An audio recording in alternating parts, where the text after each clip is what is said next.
Welcome. Hey, everybody, how are you? My name is Jeff Johnson, and welcome to this month's Community Connect with Ebony. I'm excited about tonight. We are partnering with Novartis, a leader in oncology care, to discuss cancer screening in the Black community and access to care. Cancer screening rates in our community are historically low, and the pandemic has exacerbated this on multiple levels. I'm excited because today we are joined by a panel that is really incredible in their own rights. They have been involved in multiple levels of this engagement with this thing called cancer. And I am more excited that as we talk about the impact in our community, the importance of early detection, and commitments being made by companies like Novartis and the American Cancer Society to help expand access to care and achieve greater health equity. This is a discussion that is incredibly serious to me. My father had fourth stage cancer for 7 years, lived with me and my wife for the last 2 years of his life. And I really learned what living was like watching him. And as I think about it being 8 years since his passing, I realize how important this is, as almost every single one of my friends who knows their father, that father has had prostate cancer. And while the vast majority of them caught it early, the fact that all of them had it, that detecting it early made all the difference in the world, is just one example in my life of the reason why this conversation is so important. And so to kick off this discussion, I am excited to introduce our panelists. We have Reshema Kemps-Polanco. She's the Executive Vice President and Head of U.S. Novartis Oncology.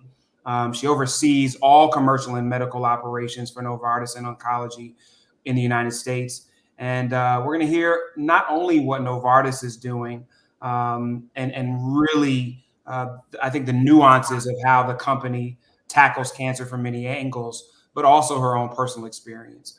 Next, we have Dr. Robert Winn. He is the Director and Lippman Chair of Oncology at VCU Massey Cancer Center and serves as the American Cancer Society Board of Directors. His research focused on translational aspects of the role that proliferation pathways and cellular syntheses play in lung cancer. We're going to hear from him about cancer screening and how important it is, what some of the numbers look like, and why it can make the difference in between surviving and not surviving. We also have Cheryl Dotson. She's a 6-year breast cancer survivor who has a powerful story to tell about early detection. She also contributes her story and voice to the American Cancer Society's Get Screened campaign to improve cancer screening rates. And Novartis is a sponsor of the Get Screened campaign. And last but not least, we have Jamil Rivers. She's a metastatic breast cancer survivor. And like Cheryl, Jamil is an active advocate who participates in Get Screened campaign. She also supports the More Than Just Words campaign from Novartis, focused on improving health equity in breast cancer. Super excited for this month's Connect. And let's begin by looking a little bit at Cheryl's story first. My name is Cheryl Dodson. I am 59 years old, and I am a 6-year breast cancer survivor.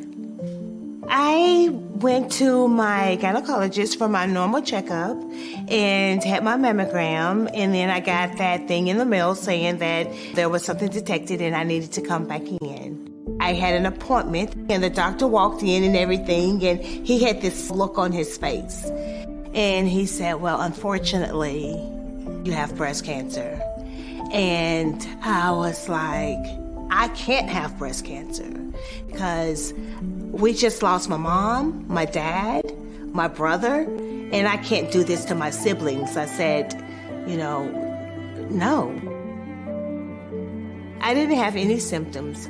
The cancer was found through the mammogram. I didn't feel any lump or anything like that. My gynecologist didn't feel any lump, so it was detected through the mammogram. I know for a fact, I know in my heart that early detection saved my life.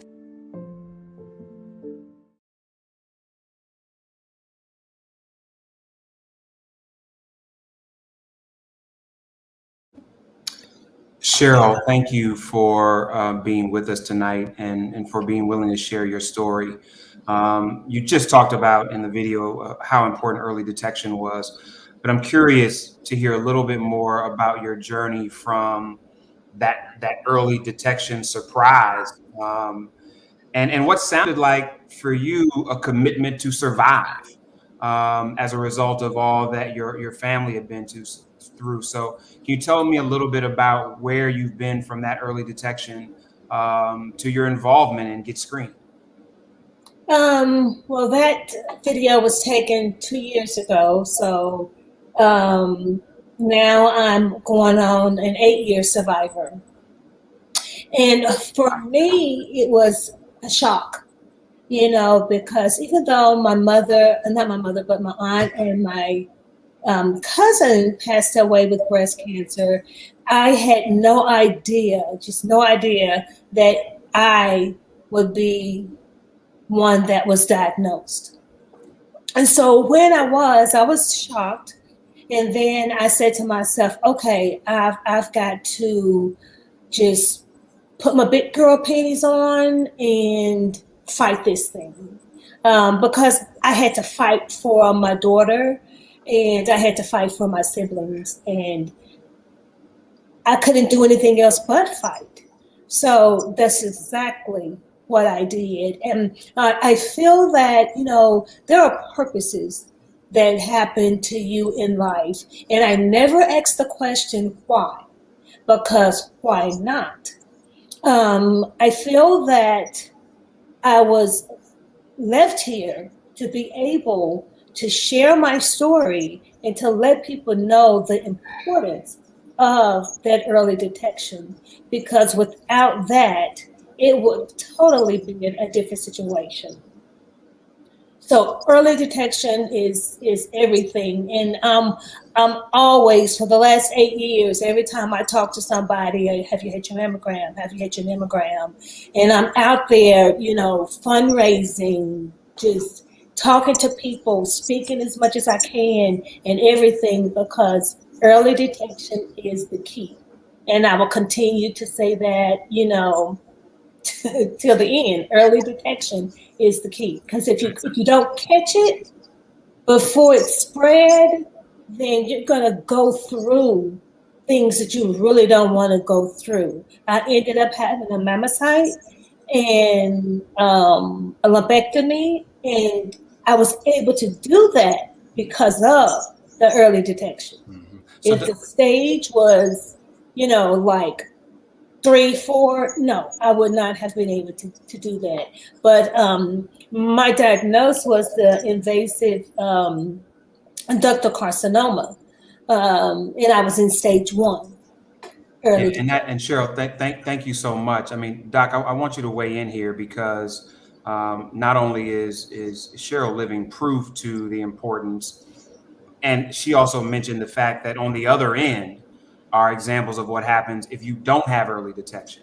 I can't tell you by having a dad that had cancer how aggressive I am about my PSAs, how aggressive I am about my colon screenings. And at 48 years old, I'm still far in front of my white counterparts in when I need to get screened. And so can you talk a little bit, one, about why early screening and what early screening schedules should look like, but two, how the pandemic has impacted already low numbers in our communities with early screenings and consistent screenings?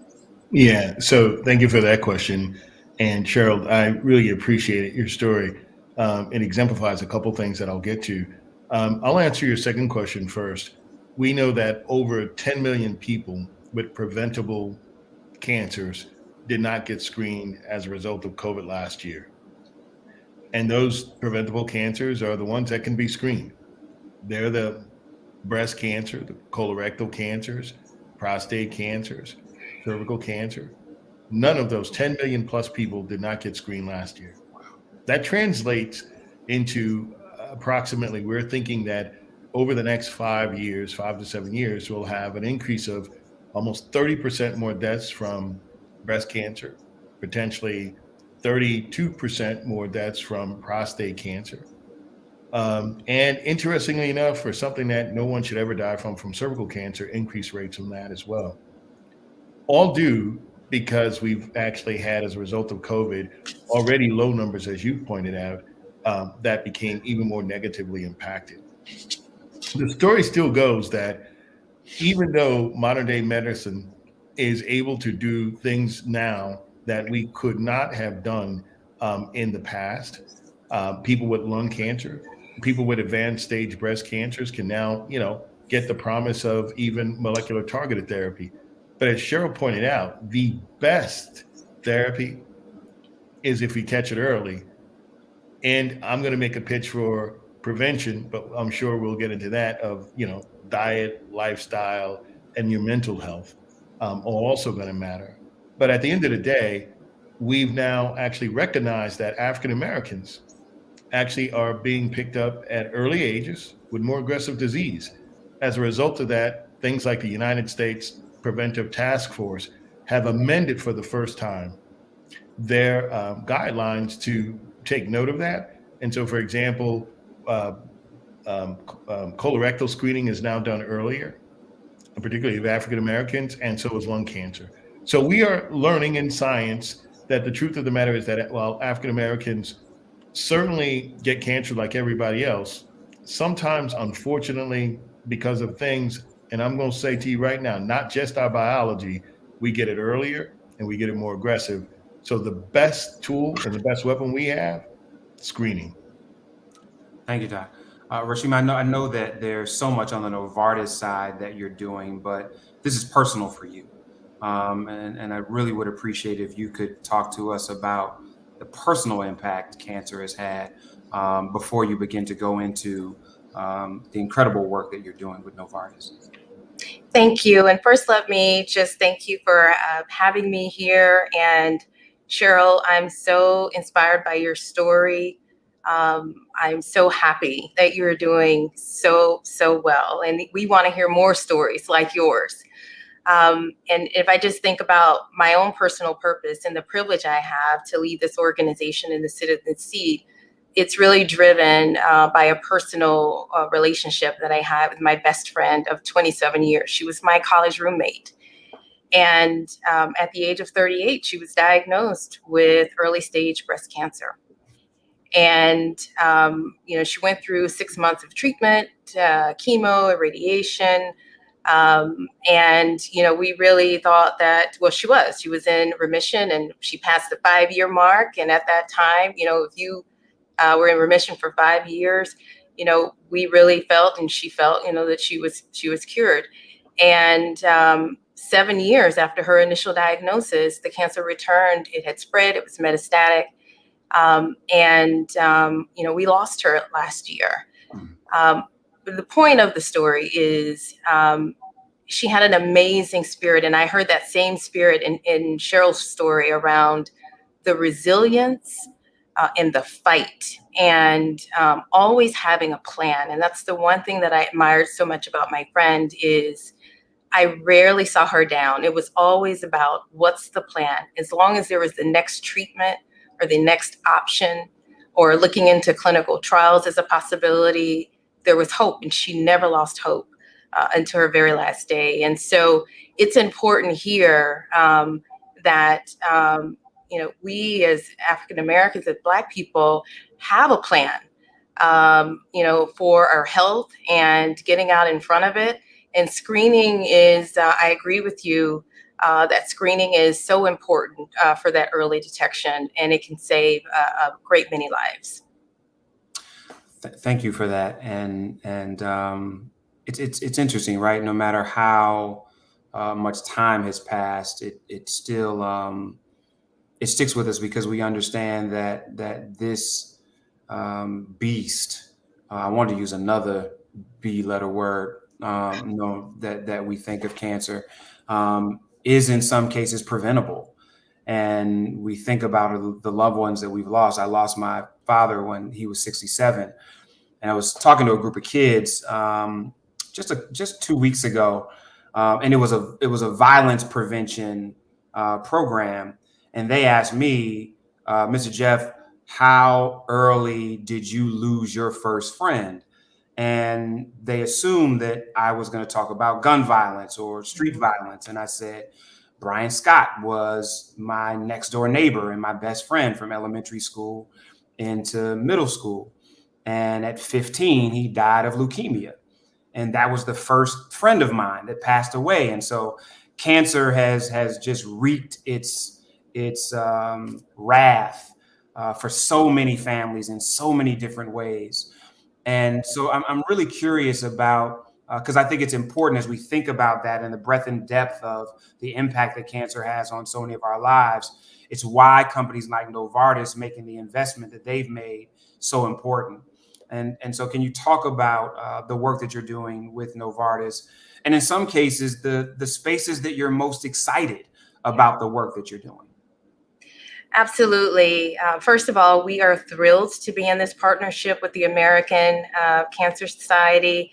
We share a commitment to follow the science and really follow bold science that will lead to new treatments and the possibility of cures. And one important aspect of that is looking at cancer care and outcomes holistically. And that includes screening and diagnosis, as well as partnerships with local communities. And we know, right, that equity and access to care is very important. And as you heard earlier, there is conflicting evidence around, is it biology or is it both biology and access, in the fact that we tend to get diagnosed later when disease is much more aggressive and treatment options tend to be limited. And how can we get there earlier? And so Novartis has a great commitment around this, because we believe that all patients should have access to quality screening, diagnosis, and treatment. And so because of that, we are a $1 million sponsor for the ACS Get Screened campaign. So I'm super excited about that. But there are a number of other things that we're working on. Recently, we announced a 10-year sustained commitment and partnership with Morehouse and 26 HBCUs and medical schools and other leading organizations. And it's really around being a part of the solution to improve disparities in healthcare. And there's two key areas. One is really around setting up centers of excellence with Morehouse, where we have digitally enabled centers of excellence that aim to improve diversity, equity, and inclusion in clinical trials. And so if you think about it, the FDA approved 28 new oncology drugs over the last few years. And when you think about it, we have 4% or less participation of Black Americans in those clinical trials, yet 14% more likely to die of cancer overall. And so this is why this is incredibly important, so that we have representation in the clinical trials and we have trust with the community. So we're really excited about that partnership. The other piece is our commitment to our next generation of leaders, where we've committed to 1,200 new leaders in the space of health, in medicine, in science, where they are awarded 3-year scholarships, where we are helping to contribute to representation in the area of healthcare, so that patients also see healthcare providers who look like them and who are culturally competent. And the one thing I will say is that you actually don't have to be Black or African American to be culturally competent. And so that's another area where we're really interested in partnering to make sure that we can help remove some of the bias we see in healthcare. The last thing I will say, and Jamil knows a lot about this, and this is our More Than Just Words campaign for breast cancer, particularly aimed at improving breast cancer outcomes in Black women. And this is where we're looking in 3 areas, and that is one around building awareness around screening and early detection, 2, self-care, and 3, helping to remove bias in the healthcare system so that we can make sure that women are being treated appropriately and at the appropriate time. Thank you, Reshema. And Jamil, please chime right in, because I know that your story is equally not only inspiring, but I think can inform so many, either who have not yet been screened or who are in the midst of the fight. Yeah, absolutely. I think more Black women need to understand and have this on their radar, because right now, me personally, I was diagnosed under the age of 40. So prior to that recommended mammogram, no strong history in my family, and I didn't have the traditional lump either. And so most Black women I run into, the general public doesn't understand that Black women are dying from breast cancer at a 40% higher rate. And why is that? So it is, due to sometimes the social determinants of health and socioeconomic issues and access to care.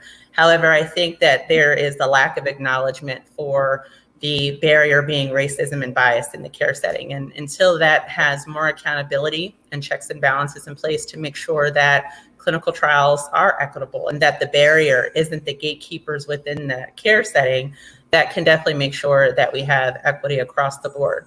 Also, screening is so important, but I do think that we also have to acknowledge that more therapies and treatments need to be available, and that early detection is key in order to extend life. But in order to save lives, we have to have more available metastatic treatments for therapies. With HIV/AIDS, they're not done by just having blood tests. We have to detect the breast cancer and then treat it. And I think that's really important too. We still have 120 people dying every day from breast cancer. And, unfortunately, about a third of people diagnosed with breast cancer are going to be endocrine resistant or, metastasize later. And so despite all the screening, we have been extending lives, but not saving lives. And I think that's important to acknowledge as well. Dr. Winn, both Jamil and Cheryl talked about, in a lot of ways, so does Reshema, talking about this need for information. And even as I think about the composition of this panel, we don't have any Black men as survivors. And so what are some of the unique challenges that we're facing as we're thinking about Black men getting information, getting screened, creating a level of normalcy around that screening? I mean, even when we think about the level of, as challenging as it is for Black women with breast cancer has a much better marketing campaign than does prostate cancer or colon cancer. And so even the NFL wears pink in October, but doesn't do anything directly around prostate cancer.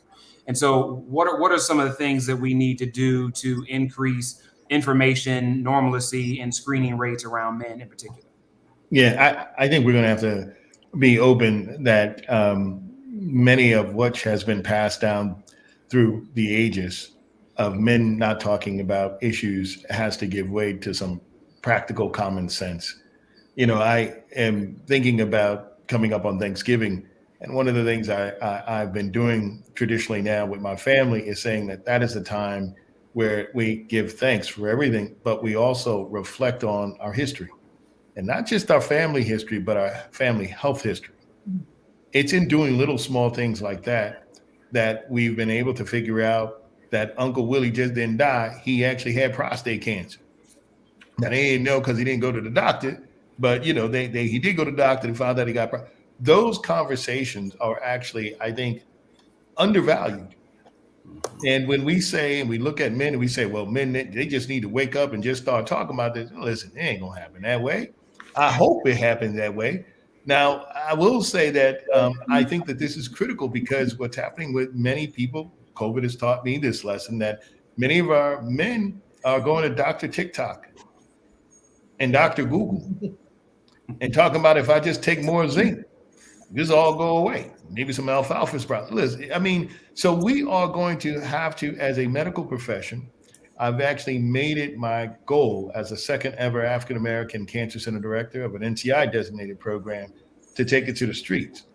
And so we have been doing more, and I have been challenging more people throughout each cancer center, and in my role as being on the board of ACS, of having real talk and getting out there. Now, people may not listen to you the first time around, but if you're consistent, and if you show up and you show out consistently, most people are going to listen to you at some point.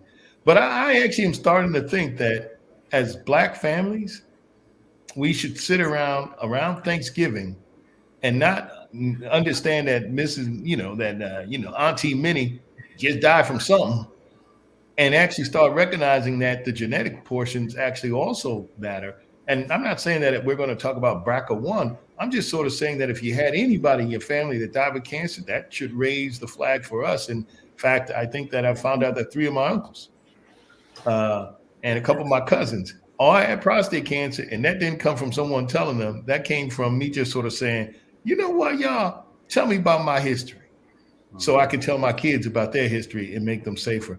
I do think that a small token of getting around these holidays while the family's getting together and talking about these things is one small way of helping men in particular to vocalize what it is that we need to be thinking about more. Well, and Doc, I mean, beyond talking about family history is sometimes talking about family current, because in some cases, nobody knew Uncle Willie had prostate cancer until he died, versus knowing that he had it when he was living, and what the family can do to be supportive in the process, learning in the process. I learned more, I felt like a bootleg oncologist by the time that my father passed away, because my dad was so engaged. And that's my next question. I mean, Jamil talked about not only early screenings, but understanding what options are available, what treatments are available.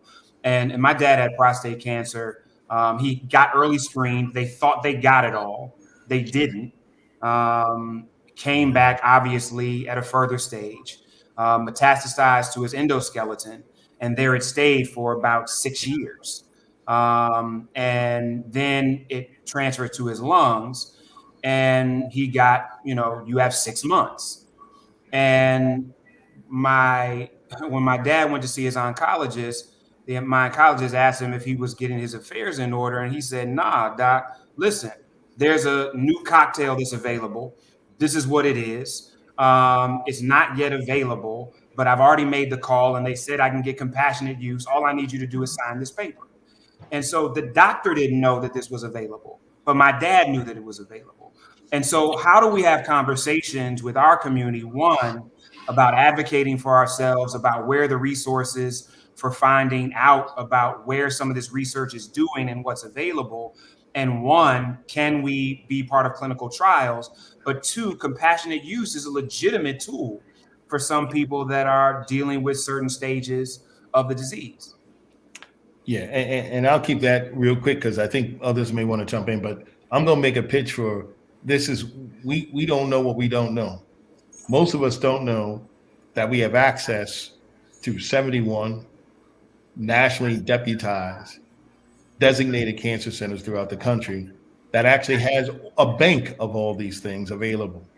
Most of us think that in our neighborhoods that you don't go to those places unless you're going at the end, not knowing that you really could access that very early. Second, I don't blame our community hospitals. People want me to say, as a cancer center director, they want me to say, well, obviously, if you can get to a designated cancer center, we can partner up with a community health center or a community health hospital. I do that all the time because many of those community health centers are doing the best that they can. Those community hospitals are doing the best that they can. In fact, I'll give you a little hint that we were talking about, well, Blacks with colorectal cancers definitely were more aggressive cancers at earlier stages. It turns out, this is not my work, this is by Dr. Rhodes, who's at UCSF. It turns out that if you were white and you were going to one of these academic hospitals, you were getting 15 to 18 biopsies of your sample. If you were going to a very busy community hospital, you were getting 5. So if you think about 5 versus 18, I'm probably going to have a better chance of picking up your cancer when I get 18 biopsies than if I only get 3 to 5. The truth of the matter is that this is why I keep going back to that we are having kind of the right conversations, but the question for me is, how do we make sure that we raise and advocate for our community hospitals to get more resources so they can take care of better patients? And how do we actually start advocating for our designated cancer centers and academic cancer centers and all the rest of these to work with, not colonialize, I ain't say that, to work with other community hospitals so we bring in the best of everything so that everyone gets access? These are the questions that ultimately we're now bringing on stage that haven't been answered, but they have, but again, they never had a cancer center that was born to a 15-year-old mom either from the hood. So, this is my reality of how do we actually start having these conversations of making sure that the cancer centers continue to do what they do and bring this information. Now, where's this information? I'm happy to say that the vast majority of this information is right on the ACS website. You can just call, and you have local ACS chapters almost around the country that literally one call could actually how do I say this? One call could save your life. So I'm very comfortable with saying that your academic institutions are there, but you have programs just like the American Cancer Society with one call of going on their website could literally be life-changing and giving you the information and arming you with the information you need to stay healthy or to find treatment. Sure, can you weigh in on that? Because again, I think it's important for folks to understand that not only is information out there, but we have to make decisions whether we are the ones with cancer or sometimes family members, because sometimes it's the son or the daughter or the wife or the husband that is sometimes going to be the more aggressive seeker of information. Can you talk a little bit about how your decision to not only advocate for yourself, but to seek information that wasn't being given to you made a difference in your treatment? Well, my mother was sick, and we took her to the doctor, and they said she was dehydrated. So then she told them that her back was hurting. So they started running tests and everything, and they said, you have pancreatic cancer, stage 4. And I'm like, how did that happen? What were the symptoms? Why didn't she know? Why didn't a doctor know with some kind of blood test or anything like that? She go through an 11-hour surgery, and they say, we have it all. You're going to be fine. Go back for that monthly checkup, and they say you have 6 months. And it was to that date, Wow. like right there, that she passed away. Wow. And then we were like, okay, what's going on with that? So then it's getting that message out there. There is something that we're missing to, give the community the information of not the pre-screening, but you have this disease and you don't even know it, because first diagnosed with stage 4, so we've got to some kind of way get out the early detection and the pre, I don't even know what you'd even call it. Dr. Winn probably would, but how would my mother have known that she had pancreatic cancer and she was now stage 4? And at that conversation, she was going to be gone in 6 to 8 months, So that's why I talk so much, because I'm just trying to talk to everybody and help everybody that I can, because I think that's my purpose, to do that. So I'm just trying to figure that out myself, is to what can you do for people who don't even know? And by the time they find out, it's too late. Mm-hmm. Well, and Doc, but even before you weigh on that, Jamil, I'd love for you to talk a little bit about, Doc earlier talked about preventative lifestyle. And as you begin to learn about your cancer and everything from the foods that you consume to environmental realities to how you work out and take care of yourself to your mental health. I watched my dad decide to die. Like I watched him say, "I've had enough of this." The doctor came in after 7 years of fourth stage. He had beaten back lung cancer, and they said, "We found 2 lesions on your spinal cord." And Dad was always about quality of life. And he knew that he was going to start being loopy, that he had the potential of losing some functionality. And he was like, "Jeff, I never said why me." He looked out the window. We were at Johns Hopkins in Baltimore. He took a deep sigh, and the next day he was gone. And I say that to say that our mental health and our mental fortitude is so much a part of how we not only take care of ourselves, but even how we fight the disease. I'd love for you to talk a little bit, either to those who have already been diagnosed or to those who are trying to create a lifestyle not to get it, about some of the things you've learned that can be preventative, creating a preventative lifestyle. Right. I like to use the term risk reduction because, cancer prevention, I think, is kind of misleading. And I think that's also why our community has so much of a stigma when they are diagnosed with cancer, thinking that it's somehow they should be blamed or somehow that it's their fault. But when you think about cancer, it's really an error. It's an error in the coding, our normal day-to-day functions that's going on. And then, something went left, a wrong turn, and now you have cancer hijacking some of the other functions in the body.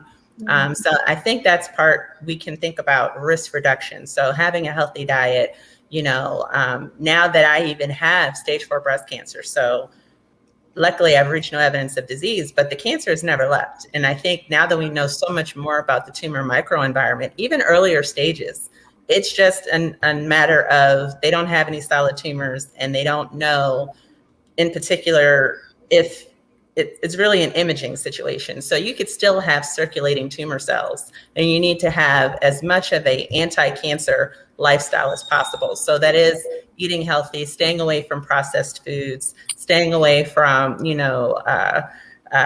overly processed meats and chicken and things like that cancer likes. Exercise, cruciferous vegetables, staying away from, having a healthy weight. All of that can help with, reducing your risk for contracting cancer. Or if you do have stage 4 cancer like myself, you can manage it and try to keep it at bay and dormant as long as possible. Thank you for that. Doc, before I go to Reshema, I do want to come back to Cheryl's point, which is what are ways that we can, even beyond screening, be paying attention to our body? Because it's not just cancer, right? For so many of us, we don't listen to our bodies. And so we don't go to the doctor when we feel something, we fight it out. Or we self diagnose versus going to check it out. So to Cheryl's point, how can we be, just in general, not just with cancer, more attuned to what our body is telling us, so that even beyond screening, we can be aware of advocating for our healthiest selves? And I think you just sort of said it. Most of the time we are so filled with stress, anxiety, and having to go from A to B that we never take the quiet pause to check in with how we're doing. I actually have been sort of saying, you just talked about wellness. Well, wellness actually also starts with mindfulness. And so how do we actually recognize it? I think that it's crazy that we have all the stuff we can do, but we can't take out not 15 minutes a day to walk. We can't take out 3 minutes a day just to pause and let your brain rest to sort of see how you're doing inside. It's incredibly saddening for me and frustrating when I hear most of my patients who said, well, you know what, if I'm being honest with you, doc, I knew I felt something. I just didn't go in. Or what I heard once was, man, I know I had a lump on my neck. I probably should have went in. I ignored it. I thought it was going to go away. You know, they're my grandmother sort of thing. I put some Vicks Vapor Rub on it or something like that. It didn't go, you know, like, come on, you know, the home remedies. If things don't usually go away after two months, after 8 weeks, got to get it checked out. If you have a cough, for example, people have had a cough for 3 months. And then they're like, well, are you going to get that checked out? No. These are, when we talk about pancreatic cancer, lung cancer, breast cancer, when it ain't feeling right, or you know you've had something that's lasted more than 8 weeks, get it checked out. Get it checked out. I mean, I wish I could make it more complicated than that, but the truth of the matter is a cough for more than 3 weeks, or you got, you know, you're going to the bathroom just a little bit differently, and it's been more than a month now. Get yourself checked out. That's it. Reshema, can you talk a little bit about, because I think that there are people who are listening who are concerned family members and friends, and people who are the ones that push friends or family members to say, hey, you've had that cough, why don't you go? Or who are the ones that are going to doctor's visits as somebody who has navigated a path with a friend through cancer. Can you give a little bit of advice to family members and loved ones as they're on this road, or just family members and loved ones that have to be a conscious to others in their family? What advice would you give? It's a really, really great question. For me personally, I think it's really being supportive but relentless in making sure that they do exactly what Dr. Winn says, get checked out. And that could be, I'll go with you. I'll help make the appointment. I'll do the research. You know, I'll be with you in the appointment. And, you know, I used to go to, my friend was going, was being seen at Emory. And, you know, this was happening during a pandemic. I couldn't be there live with her, go with her. We went to the doctor together on FaceTime. You know, there are all kinds of things like apps. We had a app that it was an app reminder, and caregivers can log into it. And it was to remind her to take her medicine every night. And I have to say, I have not removed that app from my phone. I still get that ping every night. And it's just close to my heart, you know, that, you know, this was the time, 8:00. I would text her and say, hey, did you get your alert to take your medicine? And so there's so many tools and so many things that we can do to support our family members and our friends. And sometimes it's just a quiet ear, right? And knowing when to push and when to listen, when to lend a shoulder, when to cry with them, and then to say it's enough, let's go, what's the plan, and keep moving. I think it's just multifactorial, but making use of all of it and being truly relentless about it, because it could save their life. Can you talk a little bit about Novartis's work? There are a ton of commitments that you all have made, and would love to hear more about those and how they're actually impacting people's lives.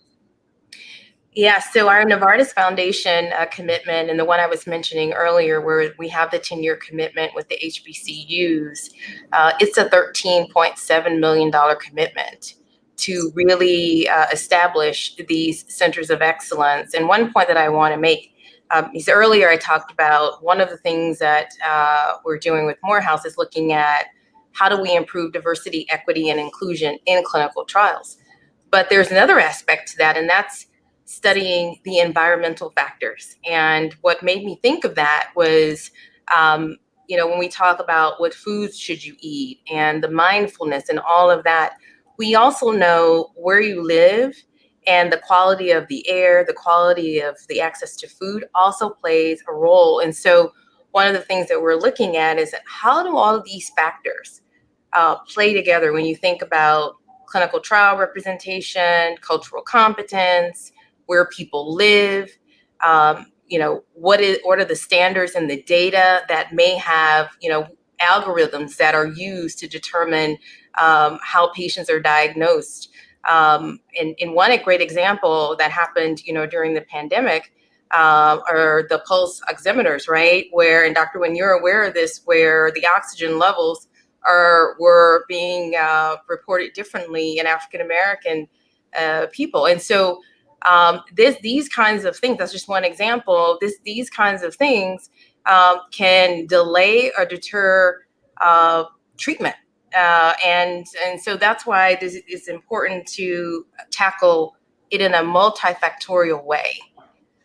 And so that we can start to really reduce some of these disparities that we're seeing. So that's one that we're really excited about and happy to be a part of. Thank you for that. I want to, before we close out, get some questions from the audience. And if I can get access to those, that would be fantastic, so that I can read those and get our panel to answer them as that's happening. Dr. Reshema just made a great point about environmental factors, and whether that's pollution, whether that is access to quality foods, whether that's access to information. What are our options by way of almost to Jamil's point of risk reduction, even around the environmental factors? Yeah. So I've been sort of going around the country now, recognizing that one's DNA probably has much more of an impact on your outcomes than the DNA that we frequently talk about. And what do I mean by that issue around DNA? That zip code neighborhood of association. And it's more than just the exposures. It's recognizing that those exposures have been put there. I am starting to make sure that we quit talking about this old language of just African Americans are predisposed to more cancers, without recognizing that there has been a structure in which has existed, and it's sometimes uncomfortable to talk about it. Everything from the redlining to the urban renewal programs that drove many white roads through black bedrooms in some cases, also populated these areas with many of those businesses and plants and industries that actually contribute. But check it out. Your microbiome matters. It's not just what you eat. People say, well, what you eat, but your grandma was right. What you eat actually changes your gut flora. And when it's changing the flora of your gut, that's actually impacting your DNA. The stress that you have, which I'm going back to mindfulness, I ain't letting it go. Mindfulness and exercise, I ain't letting it go. When people say, what are the best things you can actually do? This issue around stress hits you from an epigenetic way. That means your stress levels and the constant stress levels that we carry have a way of negatively impacting your DNA and your outcome. So what can we do? I've been advocating a lot for, again, continued exercising as much as you can. Even if it's only 15 minutes 3 times a week, that's better than none. The other thing I've been actually advocating for is this issue of, I'm serious when I say all I'm asking is 5 minutes out of your day just to sit quiet. In fact, when I actually had my mom do that, it was the hardest 5 minutes she had. She's like, boy, I don't know how to sit. I'm like, that's your problem. I'm gonna show you how to sit and just think quietly. So I do think that these are things that we can do, and but it's not always easy in some neighborhoods to find fresh fruits. Yeah. It's not always easy to sort of go to the gym. And so I recognize that there are definitely some structural challenges that we just have to be honest about. But even within that, there are things that we can do in the context of your own exercise, trying to control your weight, and mindfulness. Those are things that we can do. But many of these other things, these social determinants of health that we call hashtag, I remind people, social determinants of health didn't just fall from the sky. They were politics, policies, and economics developed over time, which contribute to these social determinants of health. And as an advocate, I want to make sure that we bring attention to, this is why, we do need our cities and our local entities to sort of work on behalf of of patients that live in our communities as well. Yeah. And part of it is, to your point, normalizing different behaviors. Because so much of what we hear sometimes is that's not the Black thing to do. You start talking about mindfulness. I mean, I run an organization called Men Thrive, where literally the goal is to increase the life expectancy of Black men through stress and anxiety reduction. Because we have the highest levels of toxic stress, highest level of anxiety, highest level of increased suicide. And all of these things are preventable, but they require tools to be able to do them. So I really appreciate you saying that. Cheryl, there's a question that came in that asks, how has the American Cancer Society supported you throughout your journey with cancer? Oh, wow. I can honestly say without the American Cancer Society, I would not have had the information that I needed to share with other people. Because before I was diagnosed, I didn't read up on cancer or anything, and I knew the American Cancer Society was in my city. I walked every year, but until it hit me, and then I developed a relationship with the American Cancer Society, then that's when I became more aware of what I needed to do to get that word out for the early screening.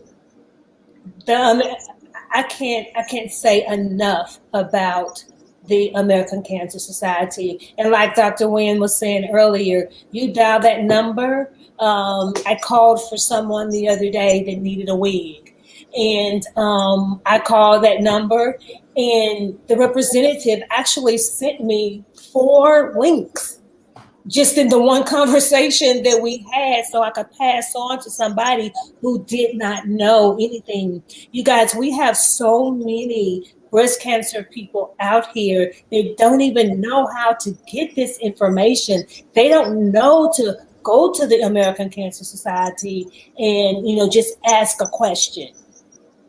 So the awareness is important as well. And they have been everything to me, even to today, because I'm actually on the committee here in Nashville, and any question I need, I call. If I don't get the answer, then the answer is provided, or I'm given information where to go find that information. So they're my best friends.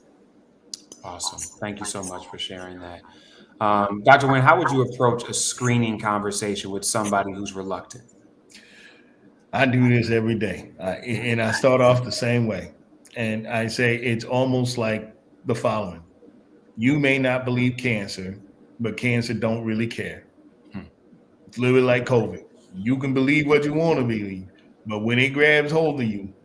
So what I've been actually trying to get folks to do is to say that it's interesting. I used to think that the numbers would appeal to everybody, and they would just figure out, okay, well, if the numbers are so bad for African Americans and we're leading number 1 in most of these cancer deaths, and that I would say, 1 in 3 women are going to get this and 1 in 8 men. It turns out that the numbers didn't move anybody. So then I actually had to start reframing what it is that I'm talking about, and actually started reframing it in the context of why you want to get screened. And I tell people, if you have anybody you care about, that's why you want to get screened. Mm-hmm. The truth of the matter is, if you really want to see your son grow up, when you see your grandchildren, that's why you want to get screened.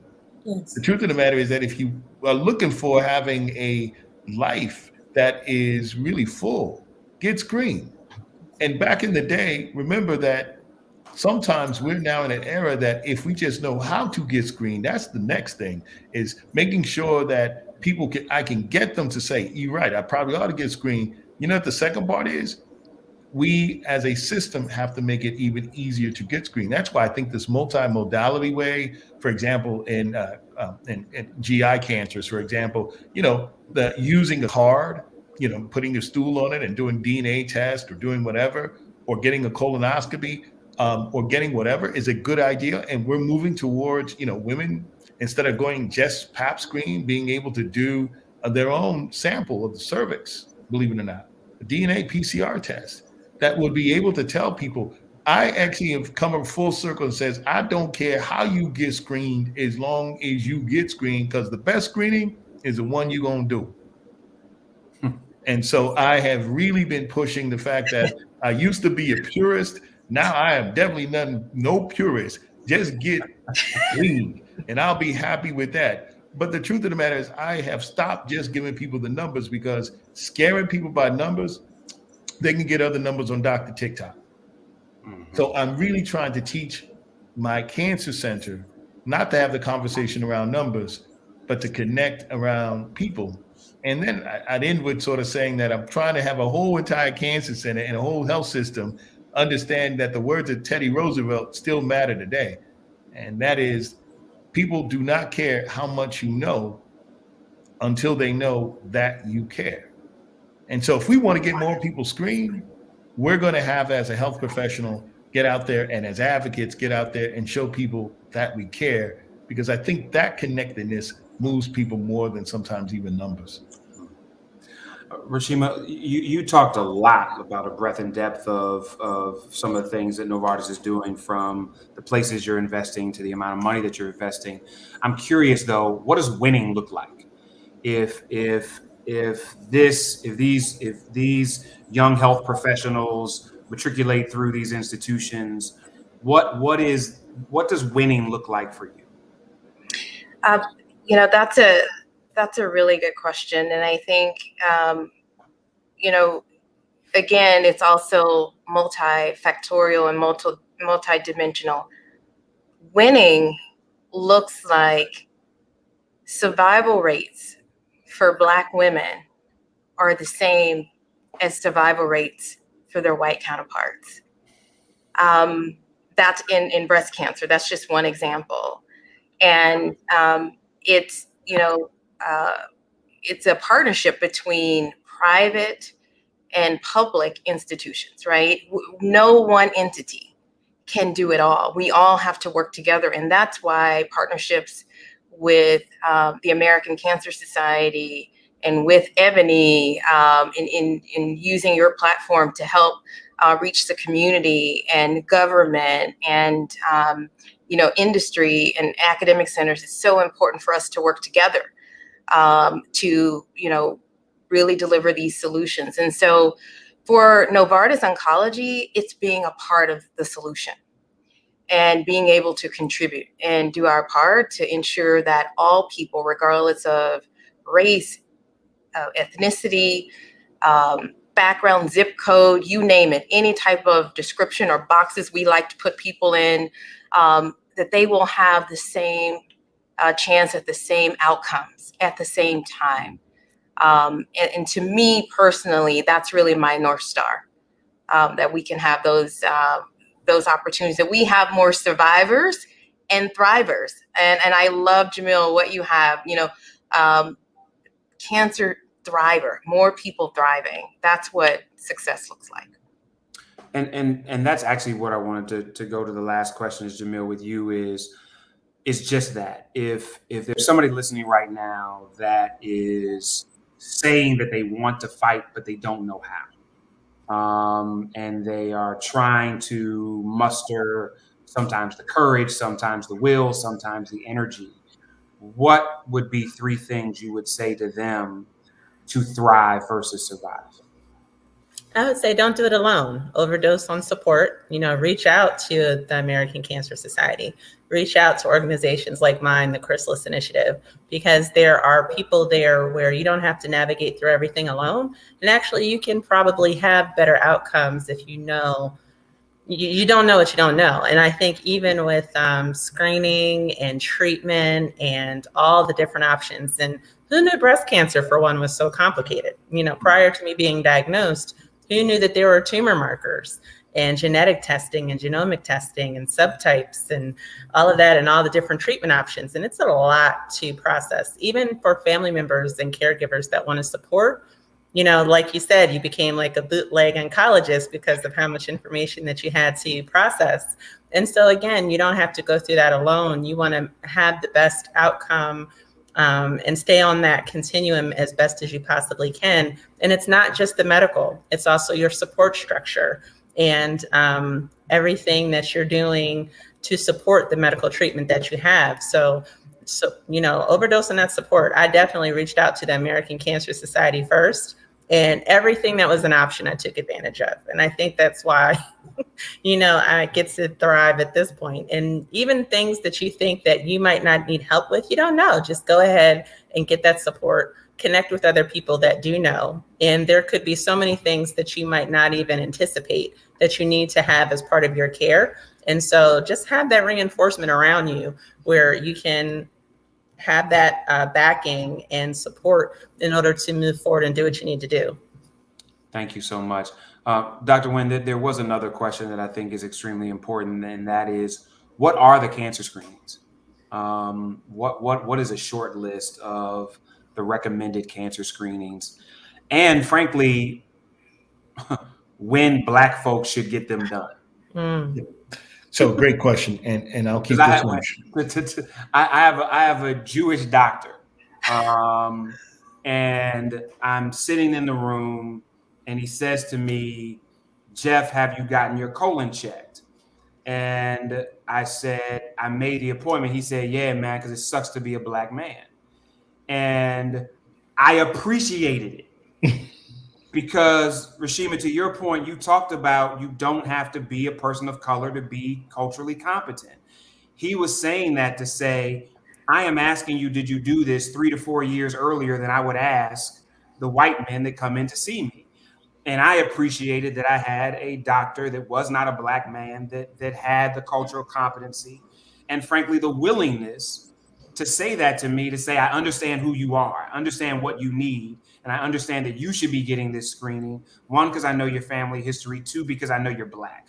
And so, Doc, just 1, so that we can be clear if we've got a doctor, Black or otherwise, who's not culturally competent. And 2, so that we can be aggressive in knowing how aggressive we need to be.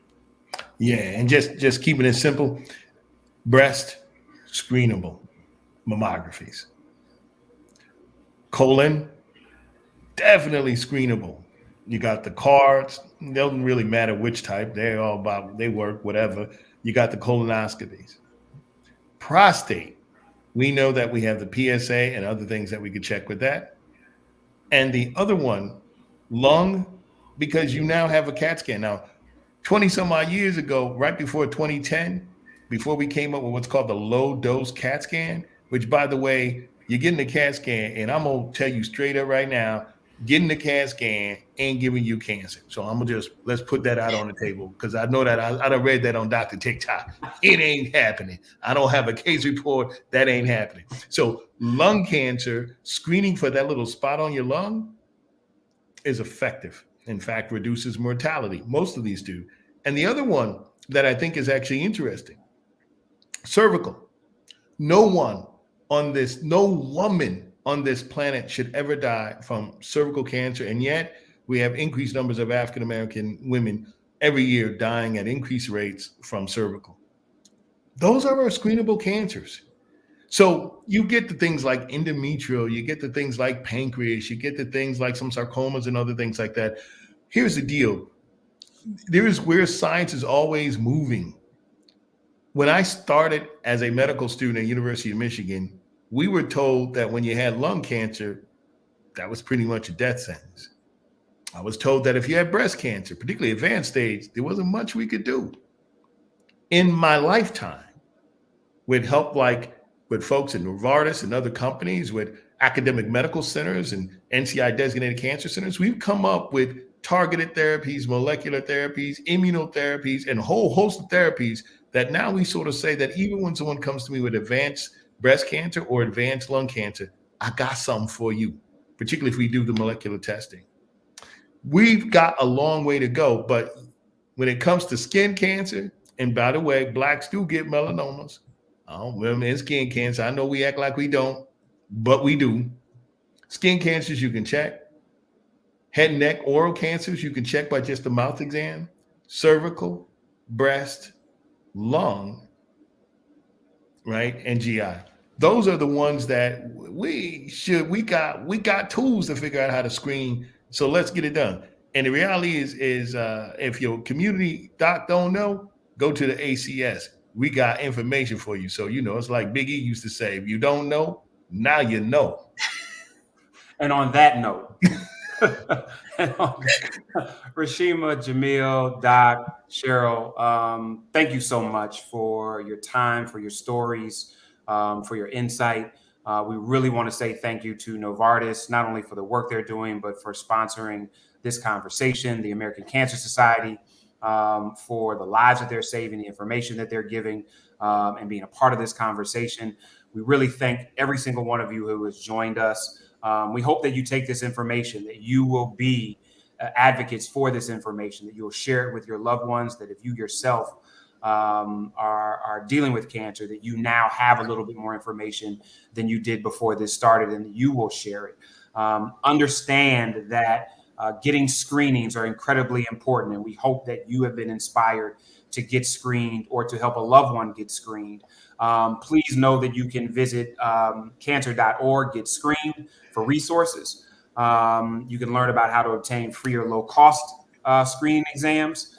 And please be a supporter of the American Cancer Society. When all is said and done, these are resources that help us not only survive, but to Jamil's point, thrive. Ebony, thank you for bringing this incredible panel together. Thank you for the conversations that you continue to have for our community. And you all be blessed. Have a fantastic evening. Thank you for having us.